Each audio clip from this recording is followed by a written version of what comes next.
Boa noite, gente. Aqui é o professor Emanuel. Sejam bem-vindos à aula. É uma aula assíncrona, gravada. E o assunto de hoje a gente vai falar sobre radiologia da região lombar, tá? Então a gente vai falar um pouco sobre um pouco de anatomia, um pouco da região lombar especificamente, um pouco de alguns aspectos técnicos envolvendo a radiologia e depois a gente vai partir para falar um pouco sobre a normalidade e patologias, tá? Então, vamos aqui dar andamento aos slides, né? Lembrando que fiquem à vontade para as perguntas e elas serão respondidas assincronamente, ok? Bom, então, inicialmente, pessoal, a gente vai abordar esse tema, visto que é um tema muito utilizado na medicina, mas só vai ser estudado mais à frente, na ortopedia, na traumatologia. Então a anatomia, agora ela vai tentar dar um aspecto pós-anatomia do que seriam essas imagens, né? A imaginologia vinda da radiologia. Qual o poder que a gente pode levar da anatomia para a vida profissional do médico.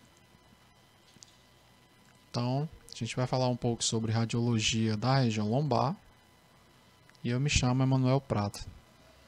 Sou professor de anatomia no departamento de morfologia da UFC. Bom, então os objetivos serão explanar a coluna vertebral, fazer aí uma explanação não só das vértebras de uma maneira geral, mas também do posicionamento da coluna por inteiro. A gente vai falar sobre a coluna lombar mais especificamente.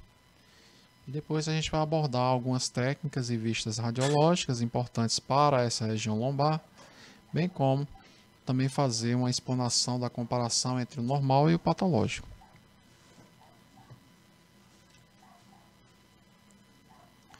Então, gente, o sistema esquelético, ele basicamente é composto por uma coluna, um esqueleto axial e um esqueleto apendicular. Esse esqueleto axial, ele vai ser composto de coluna vertebral mais a cabeça. Okay? Dentro da coluna vertebral nós temos aí algumas regiões importantes, as quais vocês vão ver aqui, né? Por exemplo, em azul claro, nós apontamos aqui a nossa coluna cervical. São 7 vértebras, indo de C1, que é chamada de Atlas, até a C7. Logo depois, no 2, nós temos a coluna torácica,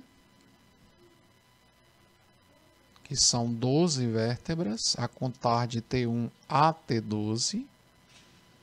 Para o nosso estudo, a T12 seria importante, pois ela entrará nas imagens a fim de que toda a coluna lombar seja evidenciada nas imagens.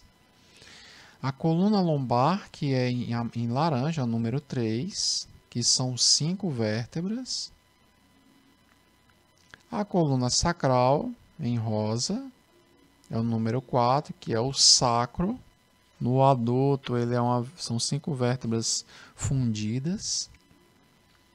E nós temos aqui o nosso cóccix, que é a região 5, que são de 3 a 4 ossos, 3 a 4 ossos, por vezes o primeiro se funde a S5. Então essa é a coluna vertebral, notem que é uma coluna reta na posição AP ou PA. Aqui vocês estão evidenciando uma postura PA, que é póstero anterior. E aí você vislumbra aqui os processos espinhosos na mediana e os processos transversos de maneira bem digamos, simétricos, né? Ao lado a gente vê uma visão, a vista lateral da nossa coluna, mostrando que a coluna de um adulto, até de um adolescente, na verdade, acima de 2 anos, a coluna já cria essa curvatura sigmoidal, pois ela vai ganhar 2 curvaturas secundárias. Tá? E aqui você já evidencia na região cervical a chamada lordose cervical. Lordose é a convexidade voltada para frente. Ao passo em que a cifose, como se vê aqui na coluna torácica, é a concavidade voltada para frente. Então nós temos uma lordose cervical, uma cifose torácica, uma lordose lombar e uma cifose sacral.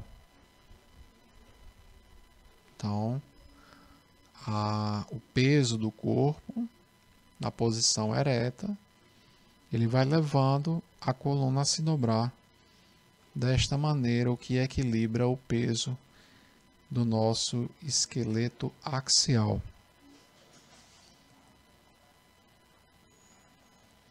Em relação à coluna, ainda nós temos que são 33 vértebras, de comprimento em cerca de 2/5 da altura do corpo,